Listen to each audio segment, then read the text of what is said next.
なんか財務省前デモの人数が減ってきているっていう話と、あと財務省デモに出てる人が割ともう年金世代じゃねっていう人たちが結構いるとか、おかしな宗教の人たちが集まり始めてるとかっていうのもあるんですけど、置いといて。で、福祉国家や夜景国家という言い方を社会システムを考える上でよく使われるんですけど、福祉国家っていうのがイメージで言うと北欧とかの失業してもいくらでもお金あげるよとか、病院代とかもタダだよっていう感じで、割と日本も福祉国家なんですけど、っていうのでアメリカの場合だと骨折するだけでも100万円取られるとか、歯を治すだけでも50万円取られるとかっていうので結構お金かかるよねっていうのに比べると、日本は福祉国家で、アメリカは州によってはどちらかというと夜景国家的な、夜景というのが夜の警察と書くんですけど、警察だったり消防だったりっていうインフラの最低限は得るんだけど、それ以外は税金かけないで各々勝手にやってくださいっていうのが夜景国家で、だから南アフリカとかもそうなんですよね。ダイヤモンドで大きくなった会社のデビアスっていうのが南アフリカだったりするんですけど、南アフリカめちゃくちゃ金持ちも多いんですけど、ただ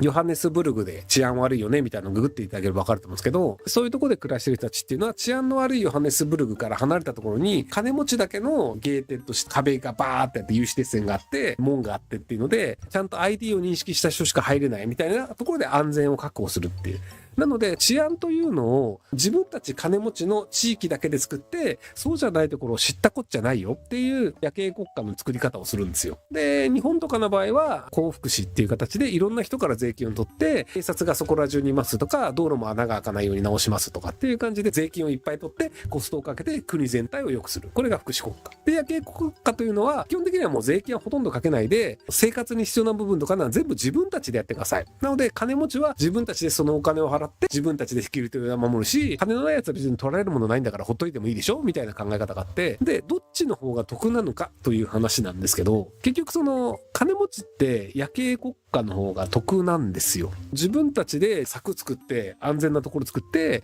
税金取られない。なので自分たちのお金を自分たちの責任のためだけに使えます。この方が金持ちは得なんですよね。で、逆にその貧乏な人でも教育がタダですとか、道路も綺麗ですとか、警察官もそこら中にいますとかっていうのは、やっぱり貧乏な人にとってみると、誰かがお金を払ってくれて社会インフラが維持された方が得なんですよ。本質的には金持ちは減税で得をして貧乏人は増税の時の方が得をするんですよね。増税をすることによって福祉国家という形でそのお金をバーンって取って、でそのお金をいろんなインフラだったり病院だったりとか道路施設だったりとか治安だったりに使うっていう話なんですけど、今デモしてる人どちらかというと貧乏人じゃねっていう僕が見てる限りね、財務省でも自分で見に行ったわけではなくてネット上に上がってる情報を見てるだけなので違うかもしれないんですけど、貧乏人が減税しろって言って騒いでて、金持ちは減税されたら得だよねと思って家でニヤニヤしてビール飲んでるみたいなっていうので、貧乏な人たちが減税しろって言ってるけど、じゃああなた方年金で暮らしてますとか生活保護ですとか、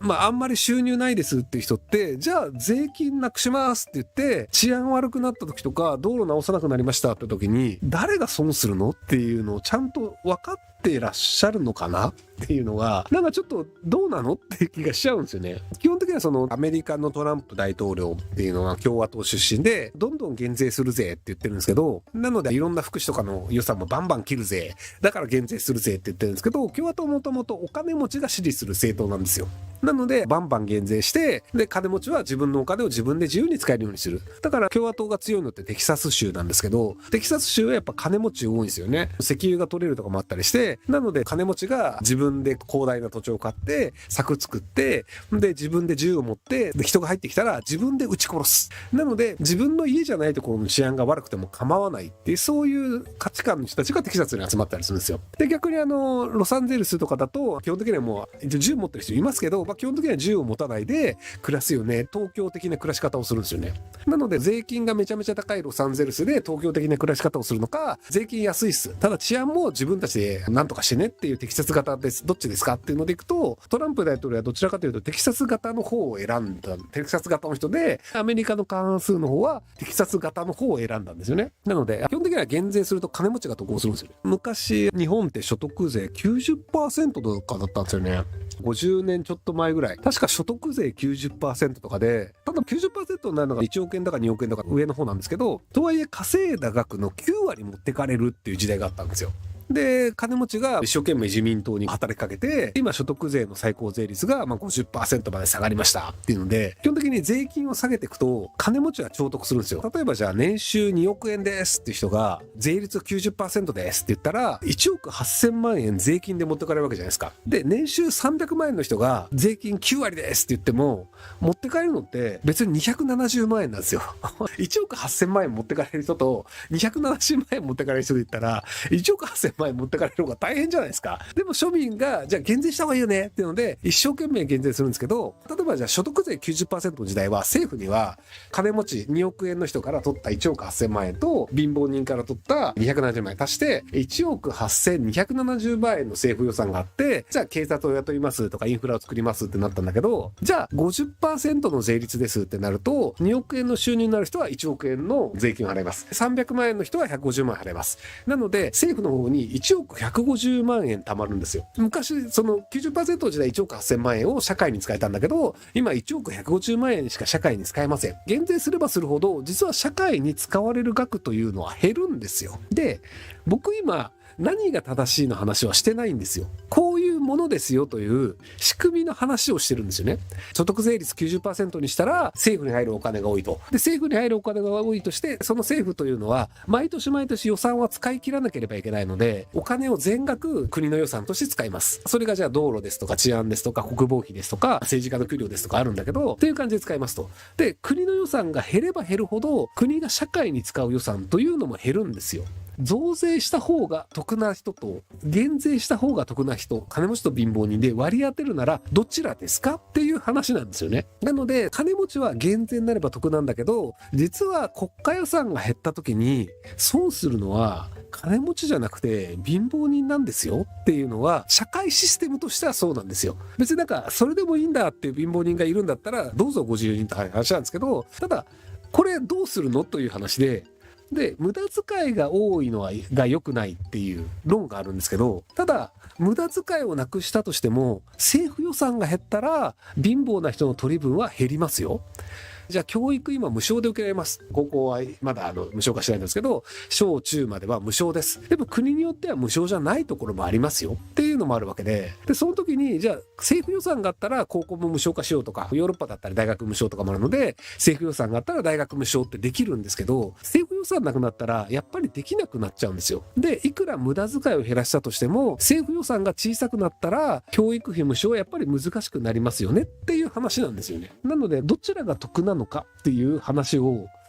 で僕は減税を別に非難してるわけではないんですよ。僕は基本的には無駄遣いも多いし減税をした方がいいと思うし、でここで僕の価値観が今入りました。今までの説明は僕の価値観入ってません。でトランプ大統領の無駄な支出をガンガン減らしてどうなるのかというのを見てみるというのも僕は賛成なんですよ。でこれは僕はただ状況としてこうだよね、でもやってみないとわからないから減税アメリカはやった方がいいよね。でいろんな予算減りました。アメリカって日本でいう文科省みたいなやつ潰したんですよ。もう連邦は大学予算出す必要ないよねっていう。州がやればいいよね。なので日本で行くと国立大学に対する予算全部なくして、別にもう都立大だけでよくね、県立大だけでよくねみたいな。教育っていうのは県がやることで、別に国家がやる必要ないよね。だから国立大学潰しますみたいな感じのことをやってるんですよ。でそれはそれで価値観としてどっちが正しいのか分かんないけど、へーと思って見てるんですよ。それをやってみないと正しいかどうか分からないからね。なのでやってみるということは賛成なんですよ。で減税もすべきだと思うし、予算を減らすもやってみるべきだと思うのですが、ただ本質的には金持ちは減税得をするし、貧乏人は増税得をするという構造がありますよという話なんですよ。例えばじゃあ税金ゼロにしましたって言って、じゃあもう道路も適当ですってなったとしても、じゃあ金持ちはボロボロの道路でも走れるような4駆とか買うんですよ。 4WD とか買って道路なんか舗装しなくていいよみたいな。で食い物とかも金があるからいくらでも買えるんですよ。もう治安が悪くなっても兵隊雇って泥棒来たら撃ち殺すみたいなので、金持ちは基本的に税金ゼロになったらそれはそれで暮らせるんですよ。でも貧乏な人って襲われました、金取られました、警察ありませんって言ったらもう取られ放題じゃないですか。基本的には福祉国家だと弱者が得をして、で、夜景国家だと金持ちが得をするという構造論はこうですよという話です。で、これはただ構造論の足で、ただそれが無駄遣いが多くなってしまってるよね、今の先進国はというのがあるので、どこかで減税とか予算を減らすというのをやってバランスを取らなければいけないよねとは思うのですが、ただ果たしてそれを本当に突き詰めた時にどうなるかっていうのはちゃんと分かってますかっていうところです。はい。僕は別に財務省の損するようなことを得するようなことを今言ったわけではなくて、社会のシステムが夜景国家、福祉国家というのがあって、国家予算があることによってお金のない人でもタダで道路が使えるとか、警察というのがタダで使えるというのがあるんですよ。本来誰かがお金を払わないと警察は動かないんですよ。消防署は動かないんですよ。で、お金のない人で税金払ってない人でも警察の恩恵受けられて消防署の恩恵受けられるというのは、お金持ちが税金を払うという構造があるからなんですよ。なのでどこかで税金を取るというシステムがないとお金のない人ほど損をするんですよという説明を僕はしていて、これは別に僕が財務省の味方とか敵とかではなく、じゃあ警察の給料を誰が払うのっていう至極当たり前の話をしてるんですよ。税金ゼロにしましょうって言った時に、やったら税金払わないでいいんだ、いや万歳って言って喜べるのは金持ちです。それは警察いなくてもいいから、セキュリティ会社にお金払ってセキュリティを雇えばいいだけだから。でも貧乏な人は襲われて金取られて泣き寝入りするしかないんですよ。どちらがいいですかっていう話なんですよね。僕はそれは社会はそういうもんですよという仕組みをしてるだけで、選ぶのは有権者の方々だと思うんですよ。それが消費税でやる必要ない。もちろん消費税でやる必要もないし、所得税でやる必要もないし、社会保険料でやる必要もないけども、何らかの形で税というものを取って消防署とか警察官とかにお金払わないと治安は維持できないですよねっていう話です。なのでどこかで税は必要なんですよ。なんでそんな極論なのか。なのでどこかにバランスを取らなきゃいけないんですよ。要は税金ゼロは無理だよね。累進課税っていうのが日本はあって、お金のない人は税率ゼロでいいですよ。今103万円の壁っていうので争ってますけど、103万円ない人は全員ゼロでいいですよっていうのをやっていて、収入が高い人は累進課税って言って2000万円ぐらいいくと所得税で 50% 取られるって言うんですけど、で逆にロシアって一律 30% とかなんですよね。どんだけ金持ちでも 30% しか取られないし、貧乏な人でも 30% 払わなきゃいけないっていう。なので103万の壁とか170万の壁とかいろいろ細かくなって累進課税とかめんどくせえから一括のがよくねっていう考え方もあるんですよ。国によって社会システムをどうするか、どういう税率にしてどれぐらいの金額を取るのが妥当なのかっていうのは考え方によって違うんですよね。キューバみたいにめちゃめちゃ税金高いけど、その代わりほとんど食いっぱくれないし物も安いっていう、そういうお医者さんで確か月の収入5000円かな、そこら辺の店に行くとパン1個2円とか3円とかで買えるんですよ。でビールがね20円とかそんなんで買えたかなっていう感じで、生活する分には食いっぱくれることはない。キューバみたいな国もあればもう何でも高えっすっていう今のアメリカだったりとかイギリスみたいな。イギリスって今電車1回乗ると800円 ?600 円だか800円ぐらいしなかったっけ、ロンドンの地下鉄ねっていう感じで、国によって社会システムというのは違うので、どこら辺を望むのかっていうのが何が正解かというわけでなく、文化とかでいうのにって決まるんですよね。キューバの場合って島国なので、その何かを盗んだとしてもそれを持って逃げる場所もないし、じゃあ金を持ってたとしても買えるものがないんですよ。古い車大好きっていう人って結構キューバに行くと大喜びなんですけど、なんで大喜びかっていうと、新車が入ってこないんですよ。車メーカーがないと。で車を外国から買おうとしても月給5000円じゃ買えないよねっていうのがあって、60年代とか70年代のクラシックカーをずっと修理して使い続けてるので、街中で走ってる車が昔の映画で見たようなクラシックカーだらけなんですよっていう感じで、なので盗んでも買えるものがないよねっていうので治安が良い。なので北朝鮮も治安いいんですよね。お金があっても買えるものがないから。世界の果てに広い声できたで言ったマラウイっていう国があるんですけど、世界最貧国のワースト1かワースト2じゃないかって言われてる国なんですけど、であそこもお金があっても買えるものがないんですよね。車買うぐらいで、売ってるものはそこの農産物として作られてるものを買って食うだけなので、お酒も別にそんなにもうそこら辺で作ってるお酒なので高くならんと。なので家を建てたいって言って人を雇ってお金を払うぐらいはお金かかるんですけど、ただお金持ちになったからといって買えるものがないんですよね。ブランド品屋さんとかもないので、宝石とかも怖くてつけらんないし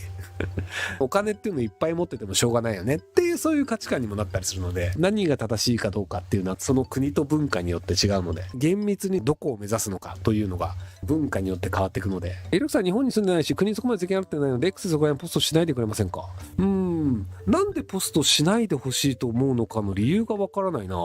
平均収入の年収400万円の人よりも僕日本に多く税金払ってますよ。なので払ってないのでではなく一般の人よりも多く払っています。ポストしないでほしい理由は何なんだろう。理由が知りたい。例えば自民党に投票しない方がいいですよみたいなのをちょこちょこ言ってるんですよね。自民党がやらかしてますよとかちょこちょこ書くんですけど、でそれをポストしないでくれませんか。だから統一教会潰した方がいいよねとかもポストしてるから、そうするとなんか自民党系とか統一教会系とかの人には割と僕嫌われると思うんですよね。なのでそういう感じの人なのかなっていう気はしますけども、はい。